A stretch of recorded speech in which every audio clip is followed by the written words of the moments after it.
Start. आचार्य में आपका स्वागत है। मैं आदित्य सिंह, मैं आपका साइंस टीचर आज आपको फिज़िक्स पढ़ाने वाला हूँ। और आपको जो भी डाउट होगा आप नीचे कमेंट सेक्शन में पूछ सकते हैं इस क्लास के बाद में। तो आपके फिज़िक्स के क्लास 9 का चैप्टर जो है फर्स्ट वो मोशन है, ठीक है। तो मोशन पहले हम समझते हैं क्या होता है। दो वर्ड्स होते हैं, रेस्ट एंड मोशन, ठीक है। तो रेस्ट क्या होता है? रेस्ट का मतलब होता है कि कोई चीज़ रुकी रहे, ठीक है। अब यहाँ पे जैसे ये बोर्ड रुका हुआ है तो ये रेस्ट पोजीशन में है। आप देखते होंगे आपके आसपास बाइकें चल रही हैं, कार चल रही हैं, ट्रक चल रहे हैं, आप खुद चलते हैं, तो होता है मोशन, ठीक है। तो ये मोशन जो कि चलता हो, रेस्ट रुका हुआ हो। मुझे आई होप आपको इतनी सी चीज़ समझ में आ गई होगी। तो मोशन अगर हमने देखा है तो मोशन होते हैं दो टाइप के, एक होता है नॉन यूनिफॉर्म मोशन और दूसरा नॉन यूनिफॉर्म मोशन। यूनिफॉर्म क्या है? यूनिफॉर्म कोई चीज़ कैसे होती है? जब यूनिफॉर्म मोशन हम समझते हैं तो कहते हैं कोई जो ऑब्जेक्ट है वो इक्वल स्पीड से चल रहा है, ठीक है, इक्वल स्पीड से थ्रू आउट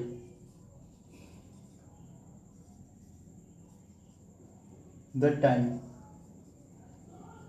इसका मतलब क्या हुआ? जितने देर उसने मोशन किया उसमें अपनी स्पीड इसने चेंज नहीं करी।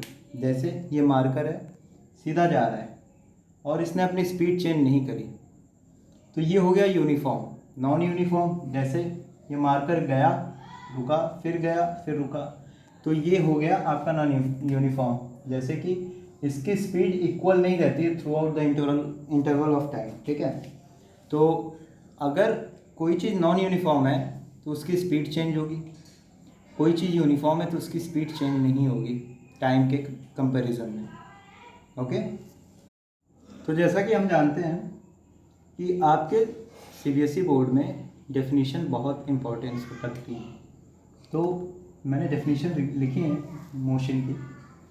प्रोसेस ऑफ मूविंग और ऑफ चेंजिंग पोजीशन और अ प्लेस, ठीक है। इसका सीधा सा मतलब है कि प्लेस चेंज हो रहा है या पोजीशन चेंज हो रही है ऑब्जेक्ट की, तो इसको हम मोशन कहेंगे अगर किसी ऑब्जेक्ट की पोजीशन चेंज होगी या उसका प्लेस चेंज होगा, ठीक है। ये आप लिख सकते हैं डेफिनेशन। आगे बढ़ते हैं हम यूनिफॉर्म मोशन पे, जो कि इसका ही एक पार्ट है। यूनिफॉर्म मोशन क्या कहता है? It refers to the movement of an object on a straight path with uniform speed and it covers equal distance in equal interval of time, ठीक है। तो ये हो गई आपकी यूनिफॉर्म मोशन की डेफिनेशन। मैंने आपको ये समझा रखा है तो आप डेफिनेशन लिख लें। तो वीडियो पॉज करें और डेफिनेशन आप लिखें, फिर हम आगे बढ़ते हैं। तो आई होप आपने पॉज करके डेफिनेशन लिख ली होगी। अब हम इसका सेकेंड पार्ट देखते हैं, नॉन यूनिफॉर्म मोशन, ठीक है। आपको इसमें कुछ करना नहीं है,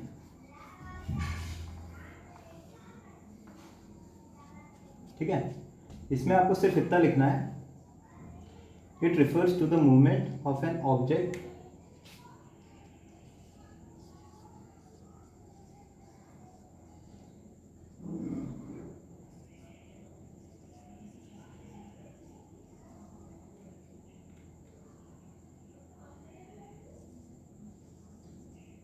it refers to the movement of an object which covers unequal distance in interval of time, ठीक है। तो ये हो गई आपकी डेफिनेशन नॉन यूनिफॉर्म मोशन की। तो इसको भी आप नोट कर लें वीडियो पॉज करके, उसके बाद हम आगे बढ़ते हैं। तो मोशन के बाद अगर हमें कुछ पढ़ना चाहिए तो उसके रेट के बारे में, ठीक है। रेट क्या होता है? अगर हम मोशन के रेट की बात करते हैं या किसी चीज़ के रेट की बात करते हैं फिज़िक्स में, फिज़िक्स के टॉपिक में अगर कोई रेट देखते हैं तो मान लो कोई चीज़ है एक्स ही मान लो, एक्स को हमने मान लिया डिस्टेंस, ठीक है। तो x हो गया आपका डिस्टेंस, हम डिनोट कर रहे हैं, एक सपोज कर रहे हैं, फिजिक्स में अजम्पशंस बहुत सारे होते हैं, आपको पता ही होगा, आप पढ़ रहे हैं। तो इसका रेट क्या होगा डिस्टेंस का? देखो, अगर हम किसी चीज़ को उसके टाइम से, मोशन अगर हम पढ़ रहे हैं तो जितना डिस्टेंस कवर किया ऑब्जेक्ट ने कितने टाइम में, तो उसका वो रेट हो गया मोशन का, और उस रेट को हम डिफाइन करते हैं स्पीड से। अगर हम रेट ऑफ मोशन की बात कर रहे हैं तो आपको डायरेक्टली पता होना चाहिए कि हम स्पीड के बारे में बात कर रहे हैं। तो स्पीड होता है distance covered in time interval, कितना टाइम लिया, कितना डिस्टेंस कवर किया, ये हो गई हमारी स्पीड। ठीक है, तो ये तो होता है रेट ऑफ मोशन। अब स्पीड के बाद जो स्पीड की बात हो गई हमारी, तो हम थोड़ी सी बात कर लेते हैं एवरेज स्पीड की। एवरेज स्पीड, तो एवरेज निकालना आपको शायद पता हो, किसी को ना पता हो, मैं यहाँ पे बता देता हूँ। एवरेज जो होता है ना, कहेंगे अगर इस क्लास का एवरेज निकालो, आपकी जो क्लास होगी, मान लेते हैं 50 स्टूडेंट्स की क्लास है, तो उसका एवरेज निकालने की बात हो रही है। ठीक है, तो एवरेज किस चीज़ में निकालोगे? वेट में निकाल सकते हैं। ठीक है, हाइट में एवरेज निकाल सकते हैं। तो अगर वेट में एवरेज निकालना है किसी का, एवरेज ऑफ वेट, तो हम करेंगे, मान लो एक बच्चा है 30 किलो का है, एक 40 किलो का है, एक 50 किलो का है, एक 35 किलो का है, तो ये कितने बच्चे हो गए? 5 बच्चे हो गए। ऐसे डॉट डॉट डॉट सारे बच्चों का हम वेट लेंगे, और जितने टोटल बच्चे हैं, तो 50 बच्चे हैं टोटल, तो अपॉन 50, ये किसी चीज़ का एवरेज होता है। ठीक है, तो अगर हम स्पीड के एवरेज की बात करेंगे, तो सपोज कि एक पर्सन है, इस पाथ पे चल रहा है कुछ स्पीड से, v स्पीड हम दे देते हैं, तो v स्पीड से चल रहा है। अब कुछ टाइम में उसने इतना डिस्टेंस कवर किया, ये t1 टाइम लिया उसने।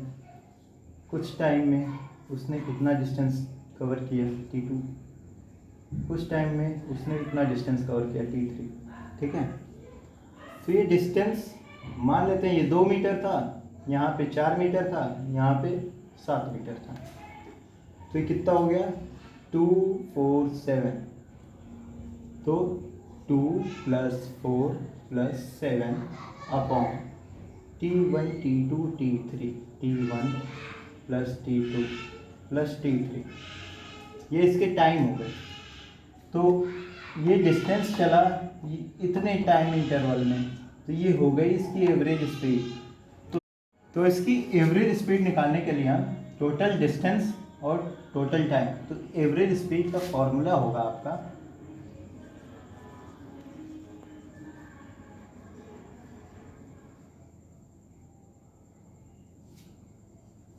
Total distance covered upon total interval of time. ये फॉर्मूला आप नोट करें वीडियो पॉज करके, और स्पीड का फॉर्मूला, एवरेज स्पीड का फॉर्मूला। आई होप कॉन्सेप्ट आपका क्लियर होगा। अब इस पर हम एक एक न्यूमेरिकल देखेंगे दोनों चीज़ों पे। तो ये जो न्यूमेरिकल्स मैं आपको नेक्स्ट लेक्चर में बताऊंगा। Thank you, have a nice day. घर पे रहें, सुरक्षित रहें, और चैनल को सब्सक्राइब करें।